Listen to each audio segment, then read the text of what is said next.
lendo a primeira profecia bíblica. Marcelo já sabe, né? Eduardo também, né? Eita, todo mundo sabe. Isso é bom e agradável. Andar por um caminho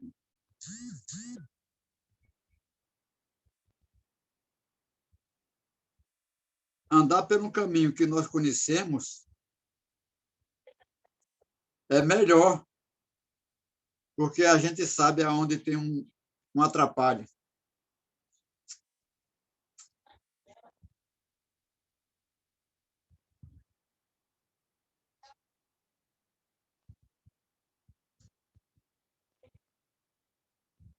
Então, vamos ler esse primeiro juízo, aonde está a primeira profecia. Gênesis 3, 14 até o 19. Então o Senhor disse à serpente: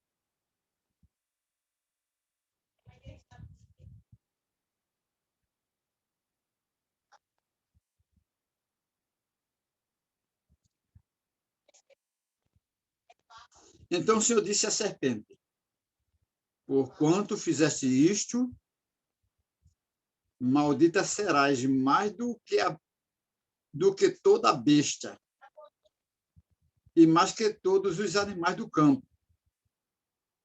Sobre o teu ventre andarás, e pó comerás todos os dias da tua vida. Verso 15.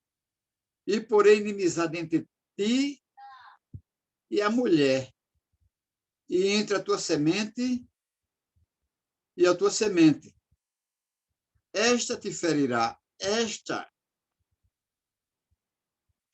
a cabeça, e tu lhe ferirás o calcanhar. Eu vou ler esse versículo novamente, porque esse versículo é a primeira profecia, e eu vou apegar-me nela. E porém inimizade entre ti e a mulher, e entre a tua semente e a tua semente, e a sua semente. Esta te ferirá a cabeça, e tu lhe ferirás o calcanhar. E a mulher disse: multiplicarei grandemente a tua dor e a tua conceição. Com dor terás filhos, e o teu desejo será para o teu marido, e ele te dominará. Agora é a vez de Adão. E a Adão disse: porquanto deste ouvido à voz da tua mulher, e comeste da árvore que te ordenei, dizendo: não comerás, maldita é a terra por causa de ti. Com dor comerás dela todos os dias da tua vida. Espinho e cardo te produzirá. Espinhos de cardo também te produzirá. E comerás a erva do campo. No suor do teu rosto comerás o teu pão, até que te torne a terra, porque dela foste tomado. Porquanto és pó, e em pó te tornarás. Amém. Deus, eu te agradeço pela leitura de tua palavra que fiz. Ela é tão significativa que eu não sei nem como esgotar. Eu não posso, Senhor. E acredito que ninguém possa esgotar toda a verdade que está aqui nessa palavra.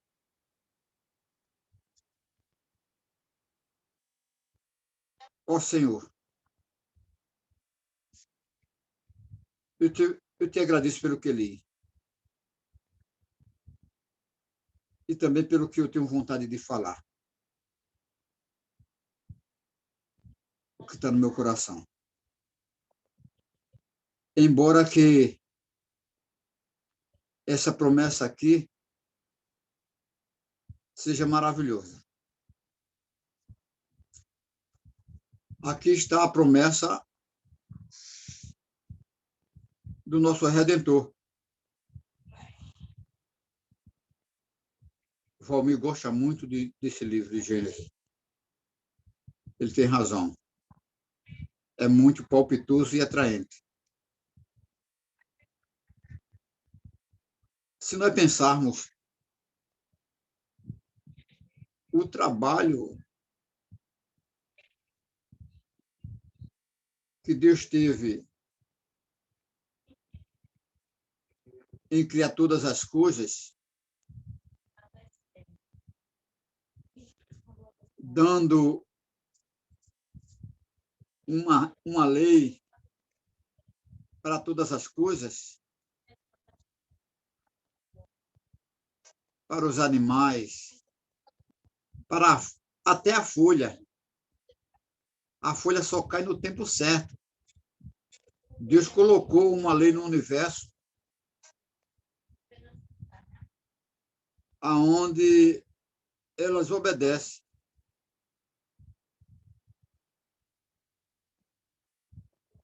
E o melhor da sua criação foi o homem. A coroa da sua criação foi o homem. Oh, que prazer tão grande Deus fez, Deus criou o homem. O prazer de Deus em criar o homem foi tão grande que Deus disse assim: eu vou fazer esse conforme a minha imagem, ele vai ser meu representante. A minha maior revelação à Terra vai ser o homem. Vai ser esse casal.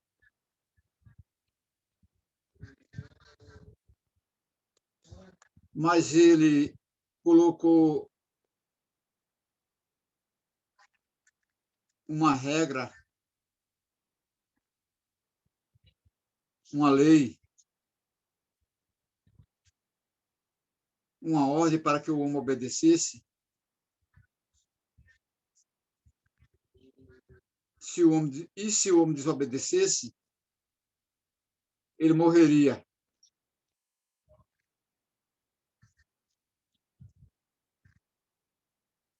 E o homem desobedeceu. Imagine Deus. Deus não tem prazer na morte do ímpio. Imagine Deus com um soluço na garganta, certamente. Será se Deus chora? Vou imaginar assim.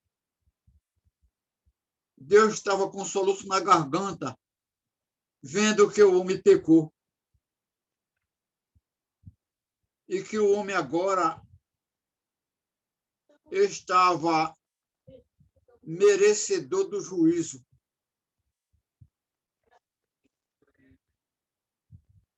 Mas Deus, nessa ocasião,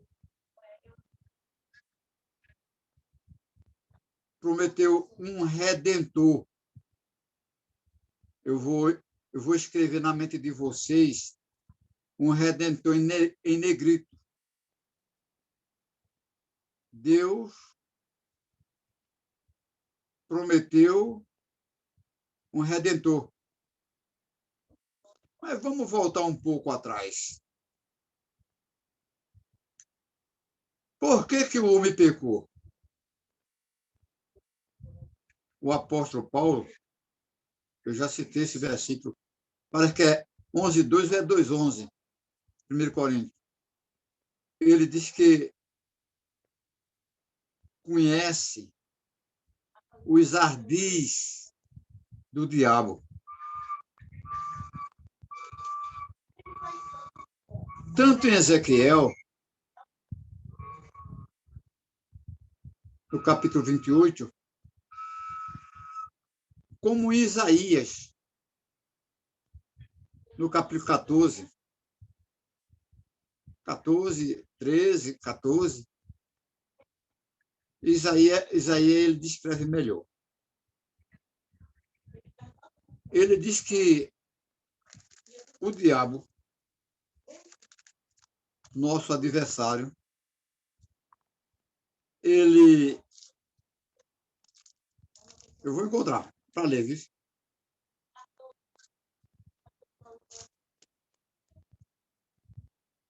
Vou ler porque eu leio mais direito do que eu falo.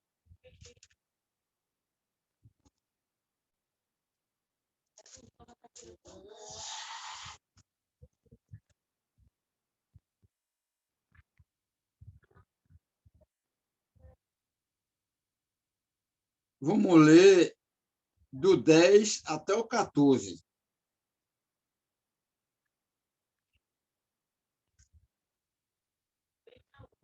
Estes todos responderão e te dirão: tu também adoeceste, 11.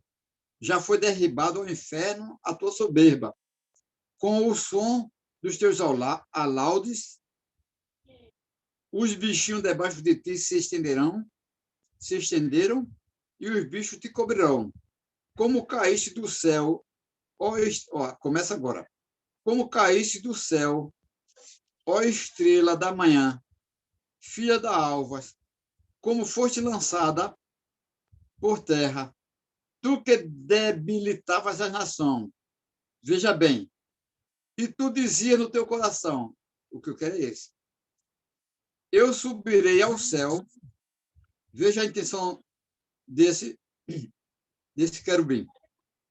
Eu subirei ao céu, acima das estrelas de Deus, exaltarei o meu trono, e no monte da congregação me assentarei, da banda dos lados do Oriente.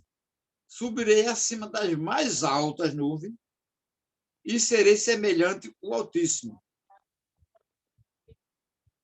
Você, em Ezequiel também fala assim. Até tem a Bíblia Católica dá o nome de Lucifer a esse anjo, mas a Bíblia da gente não fala, não. E a intenção dele era ser semelhante a Deus. Mas ele caiu Deus derrubou ele por terra e ele viu Deus fazendo o jardim do Éden aqui na terra. Esse primeiro jardim do Éden, aonde esse querubim ungido estava, ele foi o primeiro. Aí, então, ele foi derribado do céu e viu Deus dizer ao homem que eu ia fazer o homem conforme a sua imagem e a sua semelhança. Olha a inveja nele causada. E quando chegou diante de Eva, ele disse que através da serpente, que se o homem comesse do fruto, ele ficaria sabendo o bem e o mal. É 3:5 de Gênesis. Ficaria sabendo o bem e o mal, igual a ele, igual a Deus. Então, ele incutiu na cabeça de Eva que ela iria ser igual a Deus. Não foi porque o fruto era bom para se comer.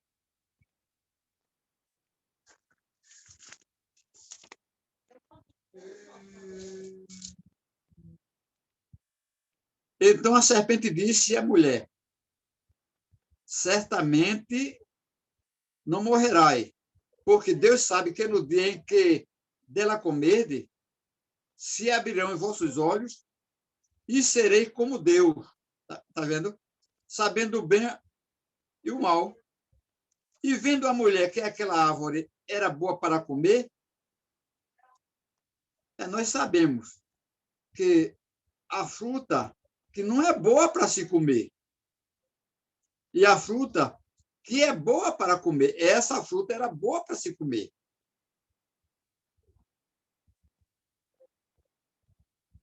E agradável aos olhos, já se tornou agradável. É fácil.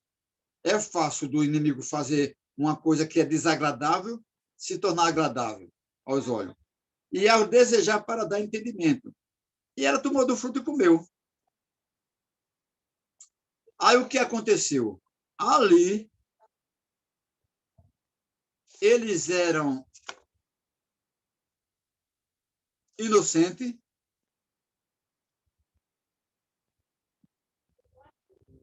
comendo daquele fruto, deixaram de ser inocente. Aí nós falamos que a dispensação da inocência terminou ali. E quando ele pecou, que ficou consciente, começou a dispensação da consciência. E nós vamos caminhar nessa trajetória histórica. Quando alguém vê algum detalhe que é preciso esclarecer ou é preciso acrescentar, pode falar ou levantar a mão para eu ver. Mas eu só estou vendo dois, por enquanto, Eduardo e Elane. Valquíria foi ali, cuidar de PR. Então, Adão teve 2 filhos. E os 2 filhos, um matou o outro. Mas como eles não foram pessoas que tiveram destaque, a Bíblia mostra outros que teve mais destaque. Nós vamos falar diretamente de Enoque. Enoque andou com Deus. Está vendo? Aí, por ele andar com Deus, ele já se mostrou uma pessoa assim, mais achegada a Deus. Aí veio Noé. Como a geração de Adão ela foi muito complicada, porque houve Sete, que foi o filho de Adão, que substituiu Abel, e foi considerado uma geração boa, que tinha um prazer em adorar a Deus. Por outro lado, a geração de Caim era corrupta.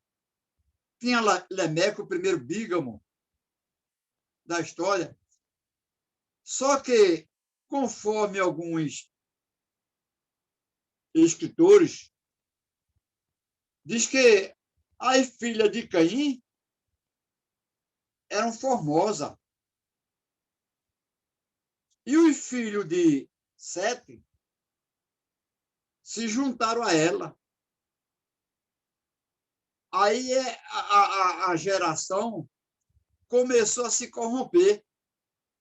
Mas entre eles estava a família de Noé, que, pelo relato bíblico, ele foi escolhido por Deus para fazer a arca.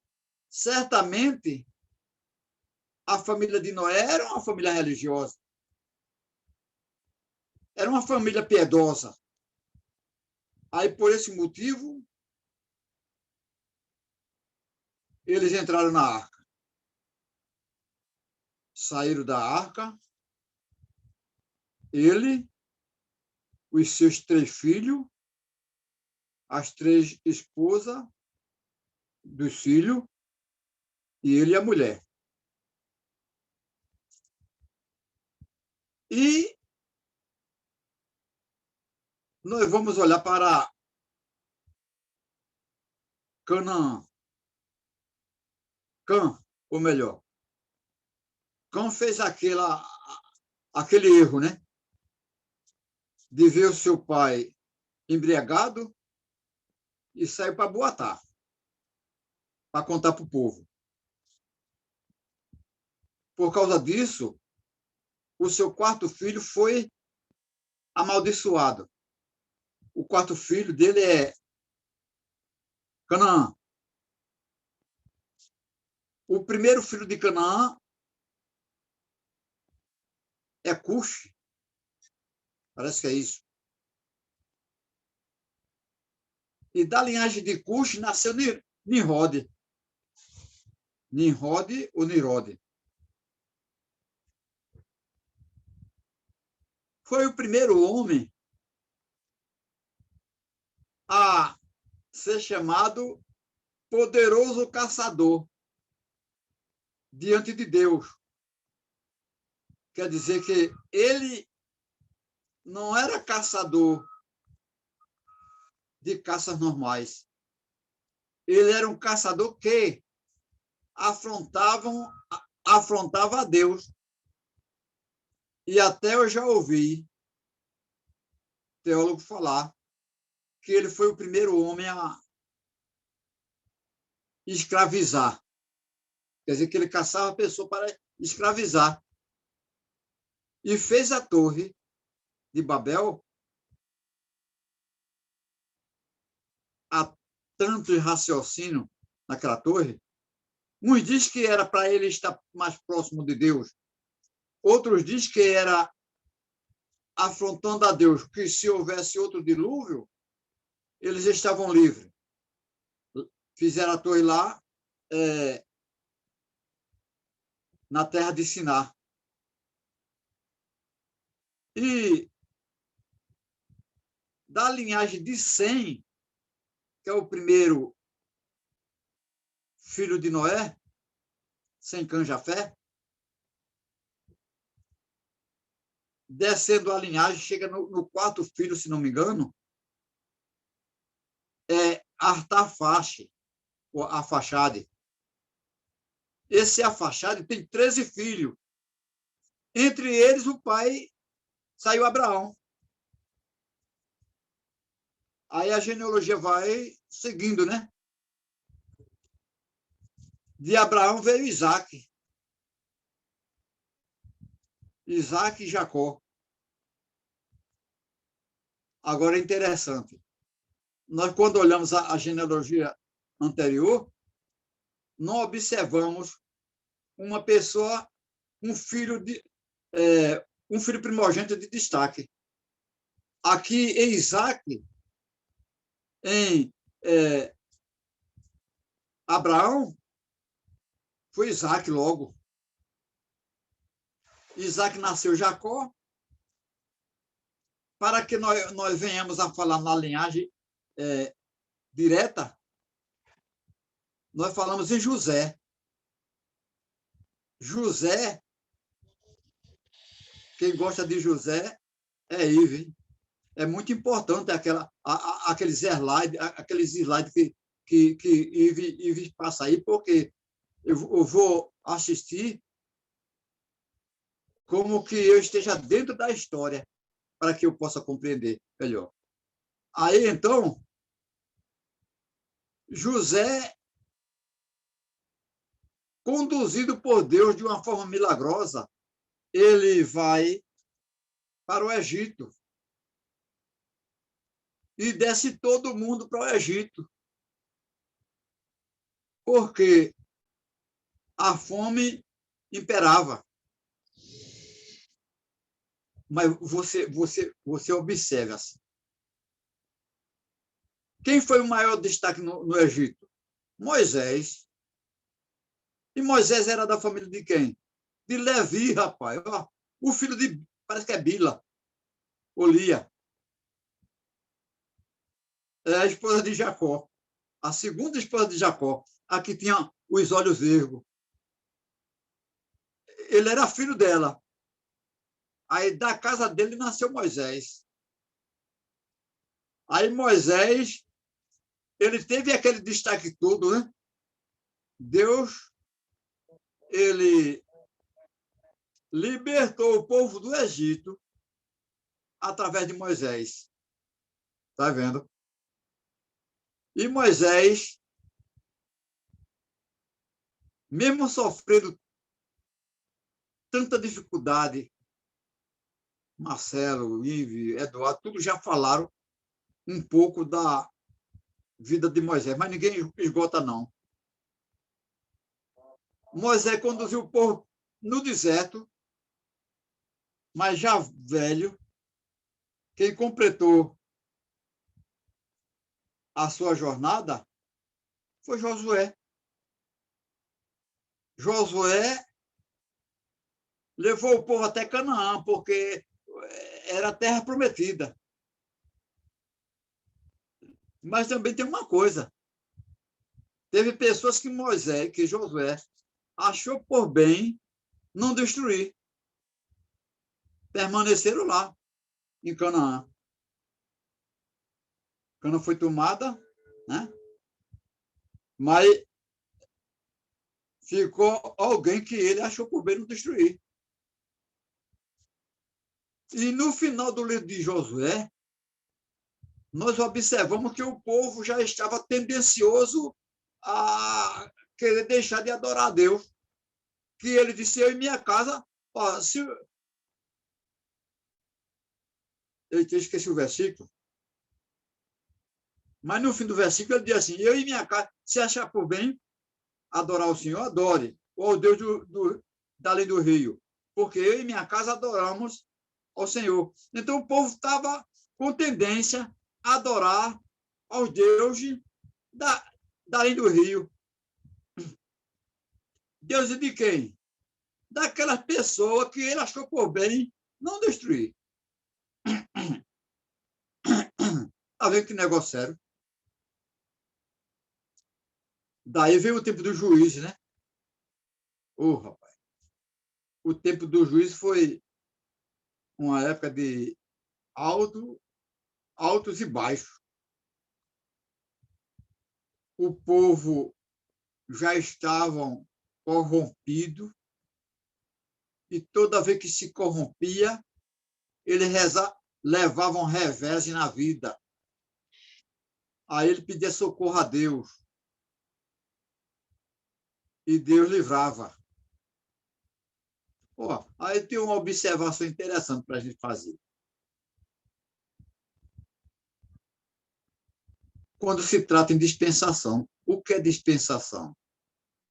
Dispensação são períodos da história em que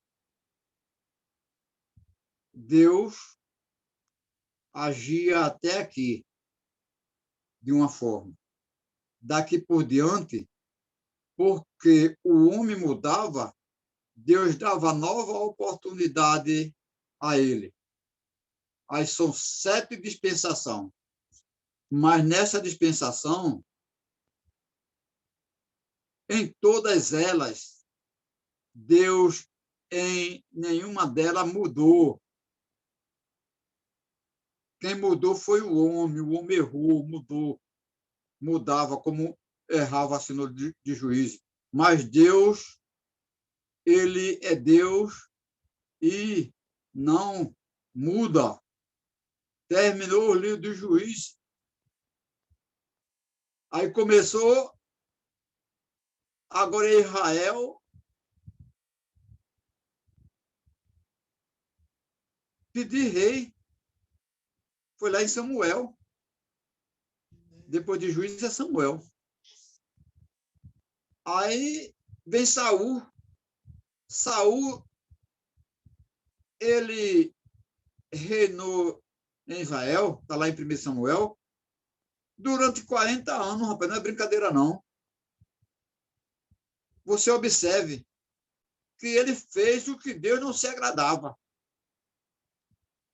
Depois veio o reino de Davi.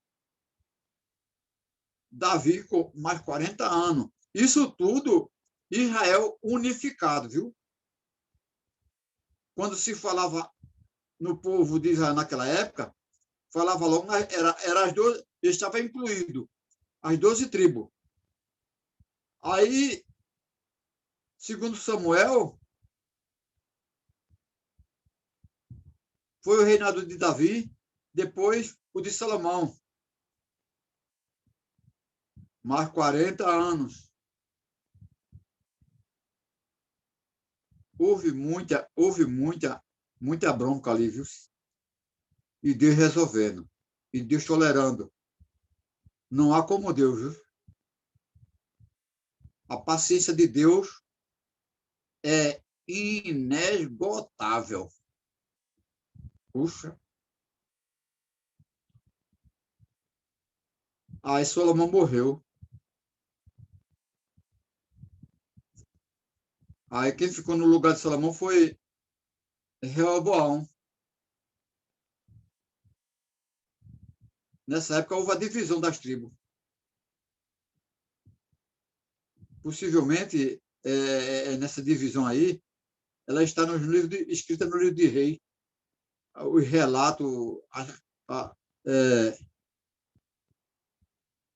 os eventos, a construção do templo, essa coisa toda. Né? Aí, quando houve a divisão, alguém pode perguntar por que a divisão? Mas ninguém perguntou. Eu dei oportunidade, não foi? Mas se fizesse outra pergunta, eu podia não responder, né, Valquíria? Vai ficar ruim. Aí, por que a divisão?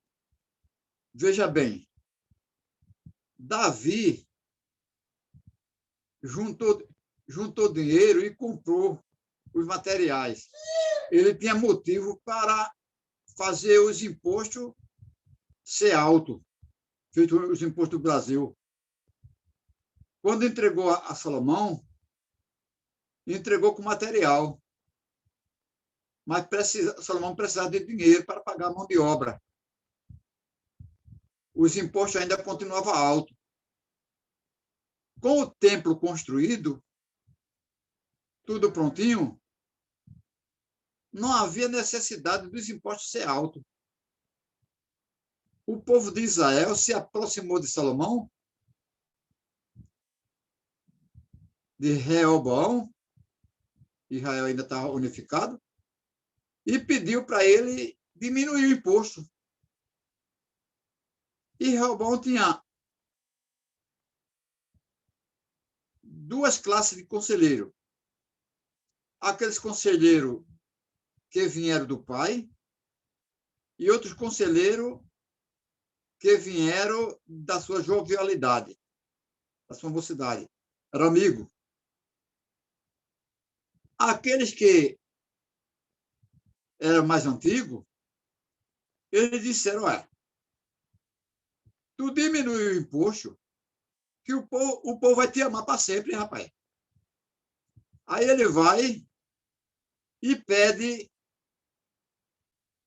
conselho aos amigos dele. Os amigos dele disseram, trata esse povo com com chicote, rapaz, com escorpião. Diz a ele que vai cobrar e vai castigá-lo com aço de escorpião, que esse povo serão fiel a ti. Assim ele fez. Aí Jeroboão, que tinha sido um capitão de Salomão, mas estava fugido, voltou. Ele estava no Egito, voltou. Aí houve aquela profecia o sacerdote, profeta Micaías, rasgou aquela veste, deu 10 para ele. Era a divisão do reino. O reino foi dividido. Reino do Norte, Israel. A capital era Samaria. Reino do Sul, Judá. A capital era Jerusalém. Aí, daí por diante, Israel estava dividido. Ó, o Reino do Norte. O Reino do Norte. Não pegou um rei bom, só pegava rei ruim, idólatra. Rei que não andava no caminho do Senhor. Aí Senaqueribe. Agora Judá não. Judá ele tinha rei bom. Agora Senaqueribe chegou lá em Israel, sitiou, rapaz. Sitiou Israel, tomou, dominou. E naquelas alturas, ele também, naqueles tempos, ele também quis fazer o mesmo com Judá. Mas com Judá era diferente, rapaz. Porque Judá andava certo diante de Deus. Quando mandaram aquela carta lá para Judá, para aquele rei, esqueci o nome dele agora, você pode até dizer. Aí ele pegou a carta e leu no templo do Senhor, se ajoelhou, mandou o povo jejuar e clamou a Deus, rapaz. Foi na época do profeta Eliseu até. Estava no turno dele. Foi aquele pastor que botou ele falando aí. Falou em turno, né? Pronto, estava no turno de Eliseu naquela época. Aí o servo de Eliseu ficou até com medo, né? Disse que estava cercado. Aí Eliseu disse, pediu para Deus abrir os olhos dele. Tinha 180 mil, rapaz, soldado. Numa noite, o anjo veio e matou tudinho. Aí Senaqueribe voltou só para a Síria, para a terra dele. Anos depois, Nabucodonosor se juntou com a Babilônia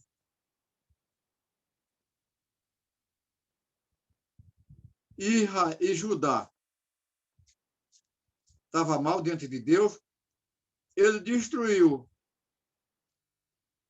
a Judá. Está vendo? Ele destruiu a Judá e levou esse povo para o cativeiro. Mas, no turno de Jeremias já tinha dado uma profecia de que era só 70 anos. Com 70 anos, o povo voltaria à sua terra. Com grandes bênçãos, né? E já falou no rei Ciro, né? E Ciro se levantou e deu liberdade ao povo. Quem quiser voltar para construir lá a sua terra, pode voltar. Mas vê bem o que acontece nesse meio. Tanto quando houve a divisão,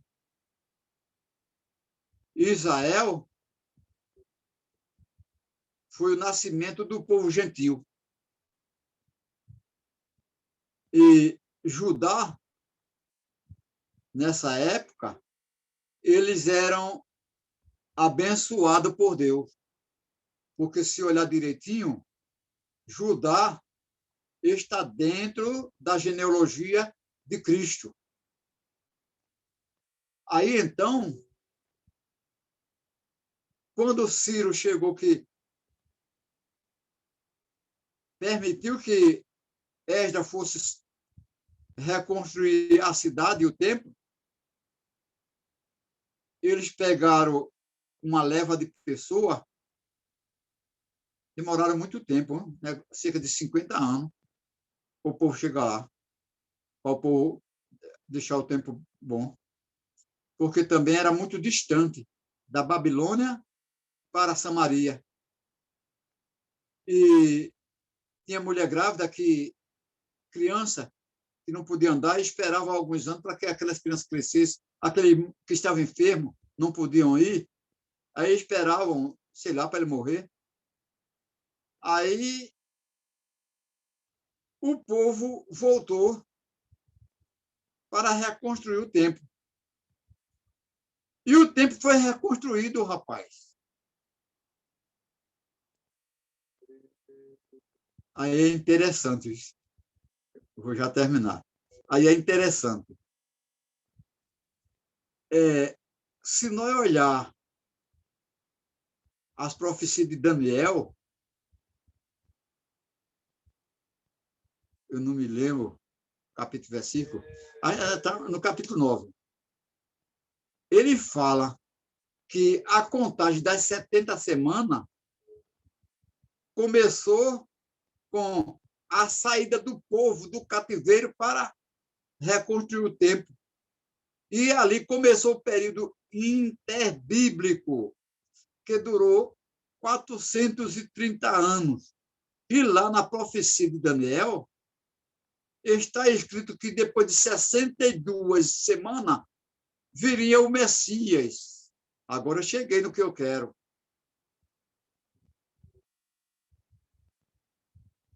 E quem é o Messias? O Messias é o nosso Redentor, amém. Glória a Deus. A primeira profecia, vocês lembram? A primeira, oh meu Deus, graças a Deus veio o Redentor. A primeira profecia, Deus estava prometeu lá, rapaz, quase 2000 anos, tá vendo mais, que viria o Redentor. Jesus nasceu, aleluia. E nós agora estamos